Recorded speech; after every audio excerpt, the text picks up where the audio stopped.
சாந்தி.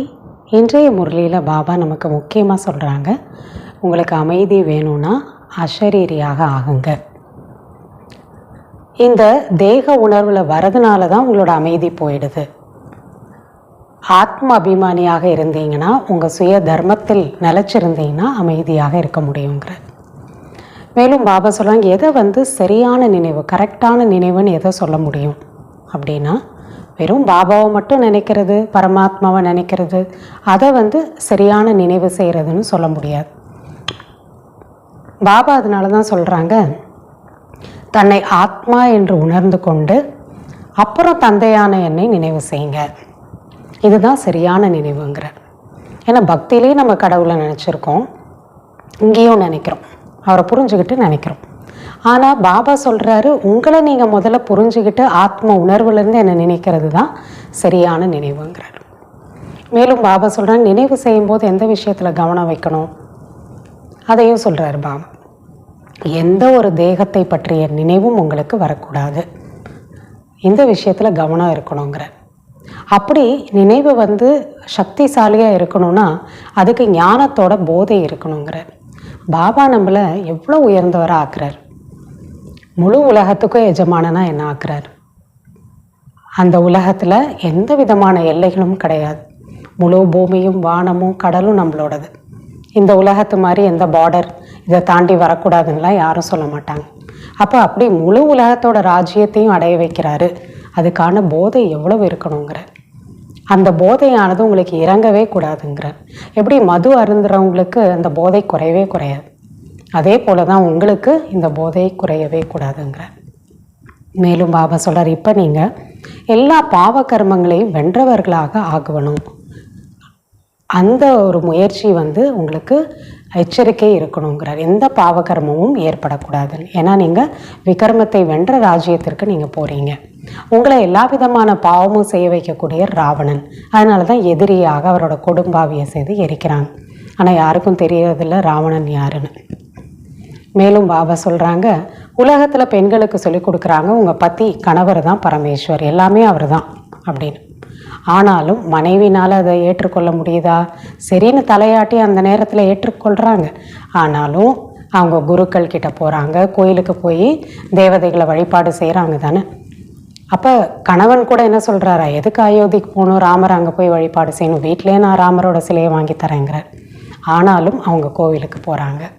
ஏன்னா யாருனாலையுமே கணவன் பரமேஸ்வராக இருந்தாலும் சத்கதி கொடுக்க முடியாது, எந்த குரு கிட்ட போனாலும் சத்கதி கிடைக்காது. சத்கதி கொடுக்கக்கூடிய வள்ளல் ஒரே ஒரு பரமாத்மா மட்டும்தான். வேறு யாருமே உலகத்தில் நமக்கு சத்கதியை கொடுக்கவே முடியாது. இப்படி தவறாக எல்லாமே புரிந்து வைத்திருக்காங்க. கடவுளை கூப்பிடுறாங்க, பகவானே வாங்கன்னு, எங்களை தூய்மைப்படுத்துங்கன்னு. ஆனால் நீங்கள் நரகத்தில் இருக்கீங்க, பத்தீத்தமாக இருக்கீங்கன்னு சொன்னோன்னா கோபிச்சுக்கிறாங்க. நம்ம சொல்லும்போது அதை சண்டை போடுறாங்க, நீங்கள் தூய்மையாக நம்ம இல்லை, அதனால தானே கடவுளை பத்தீத்த பாவனரை வாங்கன்னு கூப்பிடுறோம். யாராவது இறந்துட்டாங்கன்னா சொர்க்கத்துக்கு போயிட்டாங்கன்னு சொல்கிறீங்க, அப்போ நம்ம நரகத்தில் தானே இருக்கோம், அப்போ நம்ம எல்லோரும் நரகவாசிகள் தானே அப்படின்னு சொன்னால் அப்போ அது அவங்களுக்கு ஏற்றுக்க முடியல. ஆமாம் நரகத்தில் தான் இருக்கணும், ஆமாங்கிறாங்க, அப்போ நம்ம நரகவாசிகள் தானேன்னா கோவிச்சுக்கிறாங்க. அதனால் பாபா சொல்கிறாங்க, யுக்தியோடு நீங்கள் மற்றவங்களுக்கு புரிய வைக்கணும். இப்போ நாம் தன்னை ஆத்ம அபிமானியாக நிலைக்க வைக்கிறதுக்கான முயற்சியில் முழு நாளும் நம்ம கவனம் கொடுத்துக்கிட்டே இருக்கணுங்கிற. வாங்க பாபா சொல்லக்கூடிய முழுமையான முரளியை கேட்கலாம். ஓம் சாந்தி. 28/2/2025 காலை முரளி பாப்தாதா மதுபன். இனிமையான குழந்தைகளே, அமைதி வேண்டுமென்றால் அஷரீரி ஆகுங்கள். இந்த தேக உணர்வில் வருவதால் தான் அமைதியின்மை ஏற்படுகிறது. ஆகையால் தனது சுய தர்மத்தில் நிலைத்திருங்கள். கேள்வி: சரியான நினைவு என்பது என்ன? நினைவு செய்யும் சமயத்தில் எந்த விஷயத்தில் விசேஷ கவனம் தேவை? பதில்: தன்னை இந்த ஷரீரத்திலிருந்து தனிப்பட்ட ஆத்மா என புரிந்து கொண்டு தந்தையை நினைவு செய்வது, இதுதான் சரியான உண்மையான நினைவாகும். எந்த தேகமும் நினைவுக்கு வரக்கூடாது. இந்த கவனம் வைப்பது மிக அவசியமாகும். நினைவில் இருப்பதற்காக ஞானத்தின் போதை ஏறி இருக்க வேண்டும். பாபா நம்மை முழு உலகத்திற்கும் எஜமானனாக ஆக்குகிறார். நாம் முழு சமுத்திரம், முழு பூமிக்கு எஜமானன் ஆகின்றோம் என்பது புத்தியில் இருக்க வேண்டும். பாட்டு: உங்களை அடைந்ததினால் இவ்வுலகையே அடைந்து விட்டோம். ஓம் சாந்தி. ஓம் என்பதின் அர்த்தமே அகம், நான் ஆத்மா. மனிதர்கள் பிறகு ஓம் என்றால் பகவான் என்று புரிந்து கொள்கின்றனர். ஆனால் அப்படி இல்லை. ஓம் என்றால் நான் ஆத்மா, இது என்னுடைய சரீரம். ஓம் சாந்தி என்று சொல்கின்றோம் அல்லவா? அகம், அதாவது ஆத்மாவின் சுய தர்மம் அமைதி. ஆத்மா தனது அறிமுகத்தை கொடுக்கிறது. மனிதர்கள் ஓம் சாந்தி என்று சொல்கின்றனர். அப்படின்னா நம்மளோட அறிமுகத்தை நம்ம சொல்கிறோம், நான் ஆத்மா, சாந்தி சுரூபமானவன். ஆனால் ஓம் என்பதனுடைய அர்த்தத்தை வேறு யாரும் புரிந்து கொள்வதில்லை. அவங்கெல்லாம் கடவுள் நினைக்கிறாங்க ஓம்னா. ஓம் சாந்தி என்ற வார்த்தை எவ்வளவு நன்றாக இருக்கின்றது. நான் ஆத்மா, எனது சுய தர்மம் அமைதி. ஆத்மாக்களாகிய நாம் சாந்தி தாமத்தில் வசிப்பவர்கள். நம்ம வீடும் சாந்தியான இடம். எவ்வளவு எளிமையான அர்த்தம். அப்போ ஓம் சாந்தின்னு சொன்னால் அமைதியான ஆத்மா நான், சாந்தி தாமம் என்னுடைய வீடு, இவ்வளவும் அதில் பொருள் இருக்குங்கிறாங்க. நாம் இதெல்லாம் மற்றவர்களுக்கு சொல்லக்கூடிய கட்டுக்கதை அல்ல.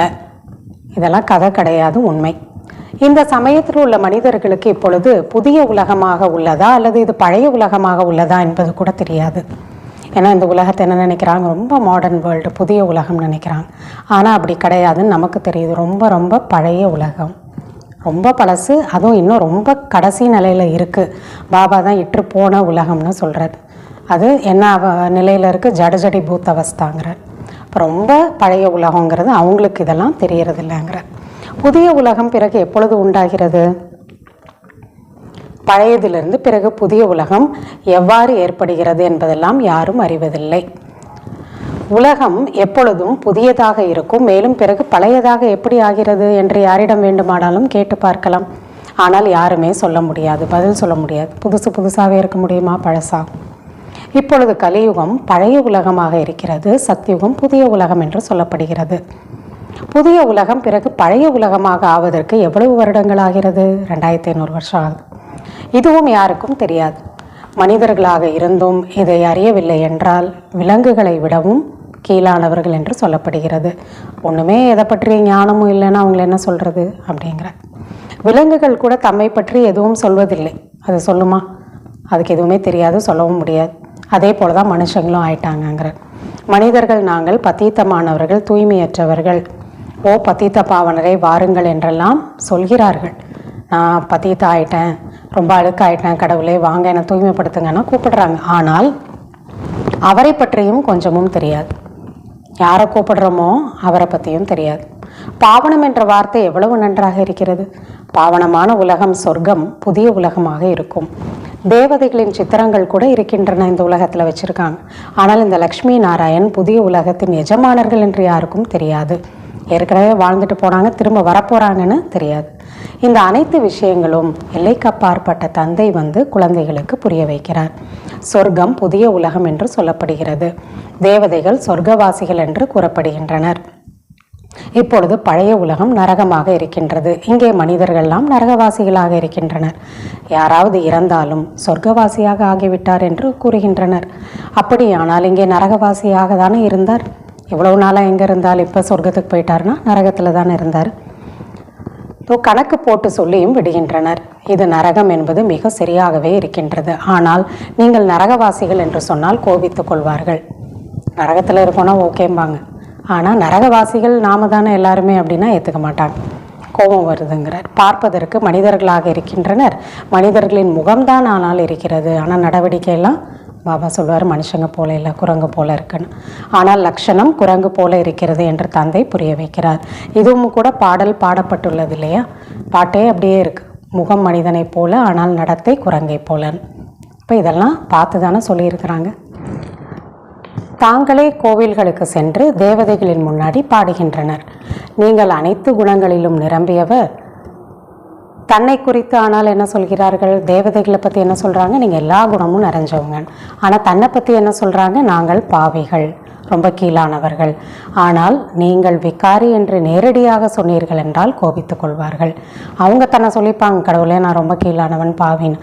ஆனால் நம்ம யாருக்காவது அப்படி சொன்னோம், நம்ம எல்லாருமே பாவாத்மாவாயிட்டோன்னா கோவிச்சுக்கிறாங்க. ஆகையால் தந்தை குழந்தைகளிடம் மட்டுமே பேசுகிறார், புரிய வைக்கிறார், எல்லாருக்கும் அவர் சொல்கிறதில்ல. அப்போ நம்மளும் கூட கேர்ஃபுல்லாக இருக்கணுங்கிறார். வெளியாட்களிடம் அவர் பேசுவதில்லை, ஏனென்றால் கலியுக மனிதர்கள் நரகவாசிகளாக இருக்கின்றனர். ஆனால் நீங்கள், நம்ம எங்கே இருக்கோம், சங்கமயுகவாசிகள். அவரை தெரிஞ்சுக்கிட்டோம். நீங்கள் தூய்மை அடைந்து கொண்டிருக்கிறீர்கள். பிராமணர்களாகிய நமக்கு சிவபாபா படிப்பை கொடுத்து கொண்டிருக்கிறார் என்பதை அறிவீர்கள். அவர் பதீத்த பாவனர். ஆத்மாக்களாகிய நம் அனைவரையும் அழைத்து செல்வதற்காக தந்தை வந்திருக்கிறார். எவ்வளவு எளிதான விஷயங்கள்! குழந்தைகளே, ஆத்மாக்களாகிய நீங்கள் சாந்தி தாமத்திலிருந்து நடிப்பை நடிப்பதற்காக வருகிறீர்கள் என்று தந்தை கூறுகிறார். இங்கே தான் நம்ம இருக்கோம் அப்படின்னு நினச்சிட்டு இருந்தோம். இதுதான் வாழ்க்கை, இந்த ஒரு பிறவின். பாபா சொல்கிறாரு, மேலேருந்து கீழே வந்திருக்கீங்க, பல பிரிவைகளை நீங்கள் நடிச்சிட்டீங்க, இப்போ திரும்பி போகணும். பாபா இவ்வளோ எளிமையாக புரிய வைக்கிறாங்கிறார். இந்த துக்கதாமத்தில் அனைவரும் துக்கம் நிறைந்தவர்களாக இருக்கின்றனர். ஆகையால் மனதிற்கு எப்படி அமைதி கிடைக்கும் என்று கேட்கிறார்கள். எப்படி அமைதி கிடைக்க முடியும்? இருக்கிற உலகமே அப்படி தான். ஆத்மாவிற்கு அமைதி எப்படி ஏற்படும் என்று கேட்பதில்லை. நீங்கள் ஓம் சாந்தி என்று சொல்கிறீர்கள் அல்லவா, என்னுடைய சுய தர்மமே அமைதி. மனசுக்கு அமைதி கிடைக்கும்னா எப்படி கிடைக்கும்? இப்போ கிடைக்காது. ஏன்னா எல்லாமே வாழ்ந்துட்டுருக்க உலகமே துக்கதாமம். பிறகு அமைதியை ஏன் கேட்கிறீர்கள்? பாபா இப்போ என்ன சொல்கிறாரு, ஆத்மா நான் சாந்தி என்னோட சுய தர்மம் புரிஞ்சுக்கிட்டிங்கன்னா அப்புறம் அமைதியை கேட்க மாட்டோம், நமக்குள்ளே இருக்குன்னு புரிஞ்சுப்போம். தன்னை ஆத்மா என்பதை மறந்து தேக அபிமானத்தில் வந்து விடுகிறீர்கள். ஆத்மாக்கள் சாந்தி தாமத்தில் வசிப்பவர்கள். இங்கே பிறகு அமைதி எங்கிருந்து கிடைக்கும்? அசரீரி ஆவதன் மூலமே அமைதி கிடைக்கும். பாபா இன்னும் ஒரு படி மேலாக சொல்கிறார், இந்த கர்மக்ஷேத்திரத்தில் இருக்கிற வரைக்கும் ஆத்மா அமைதியாக இருக்க முடியாது. ஏதோ ஒன்று பின்னாடி எண்ணத்தை ஓட விட்டுட்டே தான் இருக்கணும். சங்கல்பம் செய்யணும், இது செய்யணும், அதை செய்யணும். அமைதியாக இருக்க முடியாது. நம்ம சரீரத்தை பார்த்துக்கிறது கூட ஒரு கர்மம் தான். எப்படி அமைதியாக இருக்க முடியும்? அதுக்கு பின்னாடி எண்ணங்கள் போகணும். அதனால தான் நீங்கள் உடல் இல்லாமல் ஆகுவது, அசரீரி ஆகுது மூலம் தான் அமைதி கிடைக்கும். சரீரத்துடன் ஆத்மா இருக்கிறது எனும்போது கண்டிப்பாக பேச வேண்டும், நடக்க வேண்டும், எல்லா காரியமும் செய்யணும். ஆத்மாக்களாகிய நாம் சாந்தி தாமத்திலிருந்து இங்கே நடிப்பை நடிப்பதற்காக வந்துள்ளோம். ராவணன் தான் நமது எதிரி என்பது கூட யாருக்கும் தெரியாது. எதிரி மனிதர்கள் கிடையாது, நமக்குள்ள இருக்கக்கூடிய 5 விகாரம், இது கூட யாருக்கும் தெரியறதில்லைங்கிறார். எப்பொழுதிலிருந்து இந்த ராவணன் எதிரியானார்? இதுவும் யாருக்கும் தெரியாது. துவாபரயுகத்திலிருந்து தான். அதுவும் யாருக்கும் தெரிவதில்லை. அவருடைய உருவத்தை உருவாக்கி இருக்கின்றனர். இந்த ராவணன் யார் என்பது பெரிய பெரிய வித்வான் பண்டிதர்களுக்கு கூட தெரியாது. அவங்களும் அதெல்லாம் செய்வாங்க. பிறவிகளாக எரித்து கொண்டே வந்து கொண்டிருக்கின்றனர். கொஞ்சமும் இதை பற்றி தெரியாது. ராவணன் யார் என்று யாரிடம் வேண்டுமானாலும் கேளுங்கள், அவரை அசுரன்னு சொல்லுவாங்க. ஆனால் நமக்குள்ளே தான் அந்த அசுரன் இருக்காருன்னா ஏற்றுக்க மாட்டாங்க. இவை அனைத்தும் கற்பனை என்று சொல்லிவிடுவார்கள். நம்ம சொல்கிறத கேட்டால் கற்பனைன்ட்டுருவாங்க. ஒன்றுமே தெரிவது இல்லை எனும் பொழுது வேறு என்ன பதில் கொடுப்பார்கள்? சாஸ்திரங்களிலும் கூட உள்ளது, ஹே ராம்ஜி, உலகம் உருவாகுவதே இல்லை என்று. இப்படி பலர் சொல்கின்றனர். இப்பொழுது கற்பனை என்பதன் அர்த்தம் என்ன? உலகம் உண்மையில் கிடையாது, கடவுளோட கற்பனையில் ஓடிட்டுருக்குன்னு சொல்லுவாங்க. இப்படியெல்லாம் இருக்குங்கிறார். இது சங்கல்பங்களின் உலகம் என்று சொல்கின்றனர். எண்ணங்கள்னால நடந்துட்டுருக்கு, அவ்வளோதான். யாரோ ஒருத்தர் கனவு கண்டுட்ருக்கார், அதில் நம்ம எல்லாருமே கனவுல வந்துட்டு இருக்கக்கூடியது, அதுதான் வாழ்க்கை, இப்படியெல்லாம் கூட சொல்கிறாங்க. யார் எப்படிப்பட்ட சங்கல்பங்களை செய்கிறார்களோ அப்படி ஆகிவிடுகின்றனர். இதன் அர்த்தமும் புரிந்து கொள்வதில்லை. தந்தை குழந்தைகளுக்கு வந்து அனைத்தையும் புரிய வைக்கிறார். சிலர் நல்ல விதமாக புரிந்து கொள்கின்றனர், சிலர் புரிந்து கொள்வதே இல்லை. நல்ல விதமாக புரிந்து கொள்பவர்கள் சொந்த தாயின் குழந்தைகள் என்று சொல்லப்படுகின்றனர், பாபாவோட டைரக்ட் வாரிசு. மேலும் புரிந்து கொள்ளாதவர்கள் மாற்றான் தாய் குழந்தைகள் என்று சொல்லப்படுகிறார்கள். இப்பொழுது மாற்றான் தாய் குழந்தைகள் வாரிசாக ஆக மாட்டார்கள். பாபாவிடம் சொந்த தாய் குழந்தைகளும் இருக்கின்றனர், மாற்றான் தாய் குழந்தைகளும் இருக்கின்றனர். அவங்களுக்கு அவ்வளோ புரியலனாலும் இருக்காங்க. சொந்த தாய் குழந்தைகள் தந்தையின் சிரேஷ்ட வழிப்படி முழுமையாக நடக்கின்றனர். மாற்றான் தாய் குழந்தைகள் நடப்பதில்லை. என்னால் இதெல்லாம் முடியாது, இவ்வளவுதான் முடியும்னு சொல்லுவாங்க. இவர்கள் என் வழிப்படி நடப்பதில்லை, ராவணனுடைய வழிப்படி நடக்கின்றனர் என்று தந்தை கூறுகிறார். இப்போ பாபான்னு சொன்னால் கூட அவர் சொல்கிறபடி கேட்காதவங்களும் இருக்காங்க. அவங்களுக்கு பேர் தான் மாற்றான் தாய் குழந்தைகள். அவங்க அவ்வளோ உயர்ந்த பதவியை, ஆஸ்தியை அடைய முடியாது. ராமன் மற்றும் ராவணன் என்று 2 வார்த்தைகள் இருக்கின்றது. ராம் யாருன்னு தெரியாது, ராவணன் யாருன்னு தெரியாது. ராமராஜ்யம் மற்றும் ராவணராஜ்யம். இப்பொழுது சங்கமயுகம். தந்தை புரிய வைக்கிறார். இந்த பிரம்மா குமாரிகள் அனைவரும் சிவ பாபாவிடமிருந்து ஆஸ்தியை எடுத்துக்கொள்கின்றனர். நீங்கள் எடுப்பீர்களா? ஸ்ரீமத், அதாவது பகவானுடைய வழிப்படி நடப்பீர்களா? அப்பொழுது கேட்கிறார்கள், அது என்ன வழி என்று. தந்தை உயர்ந்த வழியை காட்டுகின்றார். தூய்மை அடையுங்கள், நாங்கள் தூய்மையாக இருக்கின்றோம். சிலர் அப்படி சொல்கிறாங்க, தூய்மையாக இருங்கன்னா நாங்கள் தூய்மையாக இருக்கோம், ஆனால் கணவர் ஒப்புக்கொள்ளவில்லை என்றால் நான் யார் பேச்சை கேட்குறது? கடவுள் சொல்கிறது கேட்குறதா, கணவன் சொல்கிறது கேட்குறதா என்று கேட்கின்றனர். அவர் எனக்கு பத்தி பரமேஸ்வர் என்று கூறுகின்றனர். கணவன் தான் எனக்கு பரமேஸ்வர், கடவுள்னு சொல்கிறாங்க. ஏனெனில் பாரதத்தில் பத்தியை, அதாவது கணவரை, தன்னுடைய குரு ஈஸ்வரன் என்று அனைத்தையும் அவரே என்று கற்றுக் கொடுக்கப்படுகிறது. அப்படி சொல்லி கொடுத்துட்டாங்க. பத்தி தான் உங்களுக்கு எல்லாரும் பரமேஸ்வரன். ஆனால் அப்படி எதுவும் புரிந்து கொள்வதில்லை. உண்மையில் கிடையாது. பத்திக்கெல்லாம் பத்தி சிவபாபாங்கிறது அவங்களுக்கு புரியறதில்லை. அப்படி சொல்லும்போது அவங்க அதை அப்படியே ஏற்றுக்கிறாங்க. பத்தி கணவன் தான் எனக்கு பரமேஸ்வர், கடவுள் எல்லாமே அப்படின்னு. அந்த நேரத்தில் ஆம் என்று சொல்லிவிடுகின்றனர். கொஞ்சமும் ஆனால் மனது ஏற்றுக்கொள்வதில்லை. என்றாலும் கூட குருமார்களிடம், கோவில் முதலியவற்றிற்கு சென்றபடி தான் இருக்கின்றனர். மனசு ஏற்றுக்கிறது இல்லை. அப்படின்னால தான் கணவன் தான் வந்து கடவுள் அப்படின்னா எல்லாமே அப்படின்னா அப்புறம் ஏன் தனியாக குரு கிட்ட போகணும்? குரு கிட்டையும் போகிறாங்க, கோயிலுக்கு போய் மூர்த்திகளையும் வழிபாடு செய்கிறாங்க. அப்போ கணவன் எல்லாமே அப்படின்னு ஏற்றுக்கிறது மனசு வரலை. அதனால தான் கோவில்களுக்கும் குருமார்களுக்கிட்டமும் போகிறாங்க. நீ எங்கும் வெளியில் செல்லாதே, நான் ராமனுடைய மூர்த்தியை வீட்டில் வைத்து தருகின்றேன். பிறகு நீ அயோத்தி முதலான இடங்களுக்கு ஏன் அலைந்து கொண்டிருக்கிறாய் என்று கணவர் கூறுகிறார். ஆனால் அதை ஏற்க முடிவதில்லை. ஏன் நீ வந்து கோயிலுக்கு போகணும், அயோத்திக்கு போகணும், அங்கே போய் ஏன் ராமரை நினைக்கணும்? நானே உனக்கு ராமரை போல தானே அப்படின்னு இருந்தால் கூட, கணவர்கள் சொன்னால் கூட, வீட்டிலே உனக்கு கோயில் கட்டித்தானே, இங்கே வழிபாடு செய்ய அப்படின்னு சொன்னால் கூட அவங்க ஏற்றுக்க முடியறதில்லை. இவையெல்லாம் பக்தி மார்க்கத்தினுடைய ஏமாற்றங்களாகும். அப்புறம் எதுக்காக பத்தி பரமேஸ்வரன்னு சொல்லி கொடுக்குறாங்க? அவைகளை அனுபவிப்பார்கள், ஒரு பொழுதும் ஏற்றுக்கொள்வதில்லை. அது அவர்களினுடைய கோயில் என்று புரிந்து கொள்கின்றனர். தேவதைகளோட கோயில், அதனால் அங்கே போகணும்னு விரும்புகிறாங்க. அட, உனக்கு ராமனை நினைவு செய்ய வேண்டுமா அல்லது அவரது கோவிலையா? இல்லை, நீங்கள் ராமன் நினைக்கணுமா இல்லை கோயிலில் போயிட்டு கோயிலை நினைக்கணுமா? ஆனால் இதெல்லாம் புரிந்து கொள்வதில்லை. தந்தை புரிய வைக்கிறார். பக்தி மார்க்கத்தில் பகவானே வந்து எங்களுக்கு சத்கதி வழங்குகள் என்று சொல்லவும் செய்கிறீர்கள். கடவுளே வந்து எனக்கு சத்கதி கொடுங்கன்னு கேட்குறீங்க. இதெல்லாம் செஞ்சு கூட கோயிலுக்கு போய் தேவதைகளை வழிபாடு செஞ்சாலும், குருக்கள் கிட்ட போனாலும், இல்லை கணவனையே பற்றி பரமேஸ்வரன் ஏற்றுக்கொண்டாலும், ஆனாலும் கடவுளே வாங்கன்னு தான் கூப்பிடுறாங்க. ஏனென்றால் அவர் ஒருவர் தான் அனைவருக்கும் சத்கதி வழங்கும் வள்ளல். அவர் எப்பொழுது வருகிறார் அதுவும் கூட யாருக்கும் தெரிவதில்லை. ராவணன் தான் உங்களுடைய எதிரி என்று தந்தை புரிய வைக்கிறார். ராவணனுடைய அதிசயமாக தான் இந்த உலகத்தில் எல்லாம் இருக்கிறது. அதை எரித்து கொண்டே இருக்கின்றனர், ஆனால் இறப்பதே இல்லை. ஒவ்வொரு வருஷமும் ராவணனை எரிக்கிறாங்க. ரொம்ப அதிசயமாக இருக்குது. அவர் எரிஞ்சே போகிறதுல அடுத்த வருஷமும் எரிக்கிறாங்க.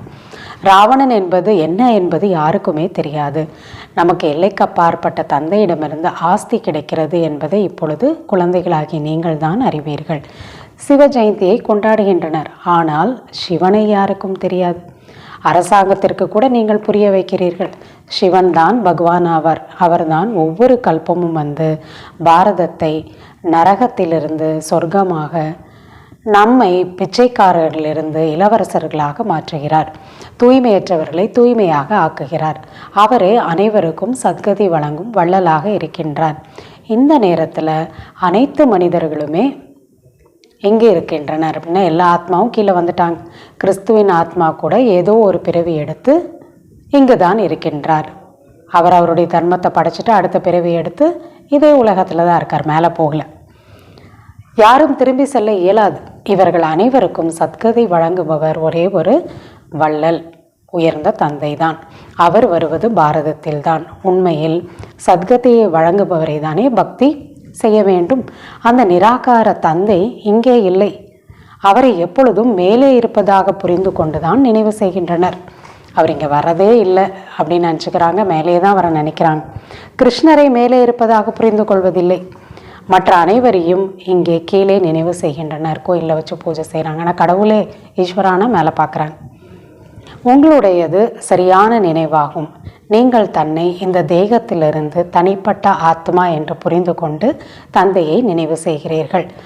உங்களுக்கு எந்த தேகத்தின் நினைவும் வரக்கூடாது. எந்த உடல் இருக்க தேகதாரிகளையும் நினைக்கக்கூடாது. இதில் கண்டிப்பாக கவனம் தேவை. நீங்கள் தன்னை ஆத்மா என்று புரிந்து கொண்டு தந்தையை நினைவு செய்யுங்கள். பாபா நம்மை முழு உலகத்திற்கும் எஜமானராக ஆக்குகின்றார். முழு கடல், உலகம், ஆகாசம் என்று அனைத்திற்கும் நம்ம எஜமானன். பார்டரே கிடையாதுங்க. முழு உலகத்துக்கும் நம்ம எஜமானர்கள். எங்கே வேணால் போகலாம், வரலாம். இப்பொழுது எவ்வளவு துண்டு துண்டாக ஆக்கிவிட்டனர். ஒருவர் மற்றவரின் எல்லைக்குள் வர முடியாது, வரவிடுவதில்லை. அங்கே சத்தியுகத்தில் இந்த விஷயங்கள் எல்லாம் இருப்பதில்லை. பகவான் என்பவர் ஒரே ஒரு தந்தையாக இருக்கின்றார். அனைவரின் தந்தை அவர்தான். மற்றபடி எல்லோருமே தந்தையாக இருக்க முடியாது. இந்து, சீனர் சகோதரர்கள், இந்து முஸ்லிம் சகோதரர் என்று சொல்கிறார்கள். ஆனால் அர்த்தத்தை புரிந்து கொள்வதில்லை. பாட்டா பாடிட்டாங்க, ஆனால் உண்மையில் அப்படி ஏற்றுக்கிறதும் இல்லை, அதை புரிஞ்சுக்கிறதும் இல்லை.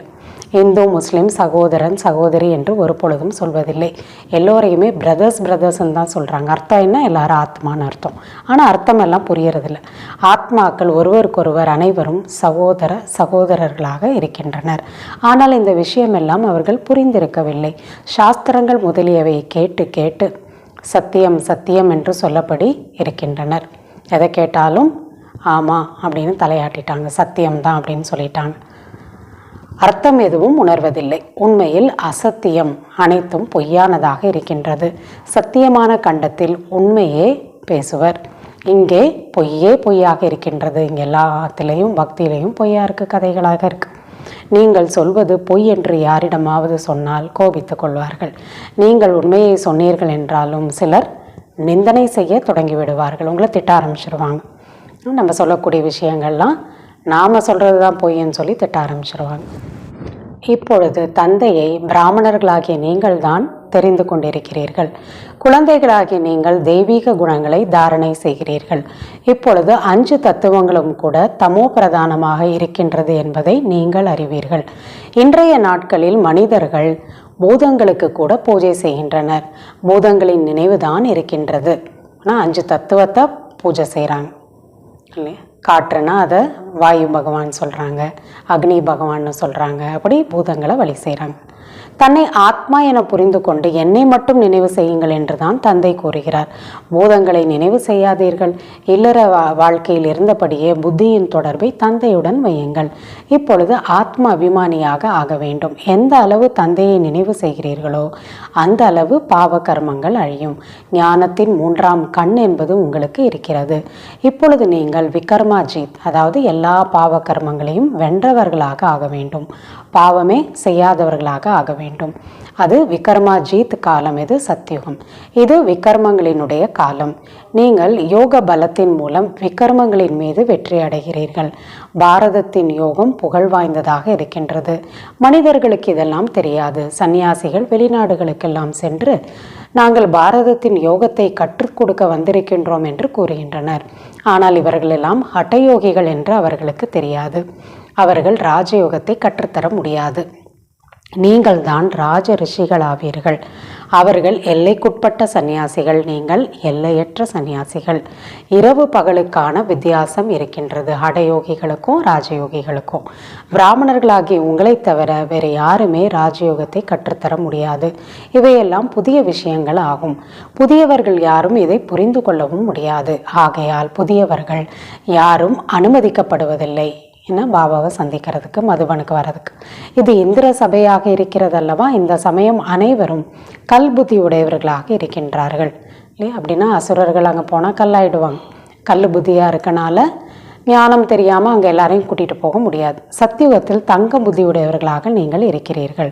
இப்பொழுது சங்கமயுகம். கல்லிலிருந்து தங்கமாக ஒரு தந்தையை தவிர யாரும் உங்களை ஆக்க முடியாது. தங்க புத்தி உள்ளவர்களாக ஆவதற்காகவே நீங்கள் இங்கே வந்திருக்கிறீர்கள். பாரதம் தங்கப்பறவையாக இருந்ததல்லவா? இந்த லக்ஷ்மி நாராயண் உலகத்தின் எஜமானர்களாக இருந்தார்கள். இவர்கள் எப்பொழுது ராஜ்யம் செய்தனர் என்பது கூட யாருக்கும் தெரியாது. இன்றிலிருந்து 5000 வருடங்களுக்கு முன்பு இவர்களுடைய ராஜ்யம் இருந்தது. இவர்கள் பின் எங்கே சென்றார்கள்? என்ன ஆனாங்க? 84 பிறவிகளை அனுபவித்தனர் என்று நீங்கள் சொல்ல முடியும். என்ன ஆனாங்க? பிறவி எடுத்து இப்போ 84 பிறவி எடுத்து முடிச்சுட்டாங்க. நீங்கள் அவங்கள பற்றி சொல்லலாங்கிற. இப்பொழுது தமோ பிரதானமாக ஆகிவிட்டனர். அவங்களும் இப்போ அப்படி ஆயிட்டாங்க, கீழே வந்துட்டாங்க. பிறகு தந்தையின் மூலம் சதோ பிரதானமாக ஆகி கொண்டிருக்கின்றனர். தத்தத்துவம் அதே போல தான், அவங்க எப்படியோ அதே போல தான் நாமும். இந்த ஞானத்தை தந்தையை தவிர சாது சந்நியாசிகள் யாருமே நமக்கு தர முடியாது. அது பக்தி மார்க்கம், இது ஞான மார்க்கம். குழந்தைகளாகிய உங்களிடம் இருக்கும் நல்ல நல்ல பாடல்களை கேட்டீர்கள் என்றால் மயிர்கூச்சரிவு ஏற்படும். அப்படின்னா ரொம்ப நல்ல மெய்சில் இருக்குங்கிற குஷியின் அளவு ஒரேடியாக ஏறிவிடும். பிறகு அந்த போதை நிலையாகவும் இருக்க வேண்டும். இது ஞான அமிர்தமாக இருக்கின்றது. அந்த மதுவை குடித்தால் போதை ஏறிவிடுகிறது. இங்கே இதுவோ ஞான அமிர்தம், இதுவும் ஒரு போதைங்கிறார். உங்களுடைய போதை இறங்கக்கூடாது, எப்பொழுதும் ஏறியே இருக்க வேண்டும். இது குறையவே கூடாது. நீங்கள் இந்த லக்ஷ்மி நாராயணை பார்த்து எவ்வளவு குஷி அடைகிறீர்கள். நாம் ஸ்ரீமத் படி மீண்டும் இவ்வளவு சிரேஷ்டமானவர்களாக ஆகி கொண்டிருக்கிறோம். இங்கே பார்த்து கொண்டிருந்தாலும் புத்தியின் தொடர்பை தந்தை மற்றும் ஆஸ்தியின் மீது ஈடுபடுத்தி வைக்க வேண்டும். இந்த உலகத்தில் இருந்தாலும் பாபா அவர் கொடுக்கக்கூடிய சொர்க்கம் ஆஸ்தி, இதில் தான் உங்கள் புத்தி இருக்கணும். அச்சா, இனிமேலும் இனிமையான காணாமல் போய் கண்டெடுக்கப்பட்ட செல்ல குழந்தைகளுக்கு தாயும் தந்தையுமான பாப் தாதாவின் அன்பு நினைவுகள் மற்றும் காலை வணக்கம். ஆன்மீக குழந்தைகளுக்கு ஆன்மீக தந்தையின் நமஸ்காரம், ஆன்மீக தந்தைக்கு ஆன்மீக குழந்தைகளின் நமஸ்காரம். தாரணைக்கான முக்கிய சாரம். முதலாவது பாயிண்ட், விக்கிரமங்களை வென்றவர்களாக ஆகுவதற்காக யோக பலத்தின் மூலம் பாவ கர்மங்களின் மீது வெற்றி அடைய வேண்டும்.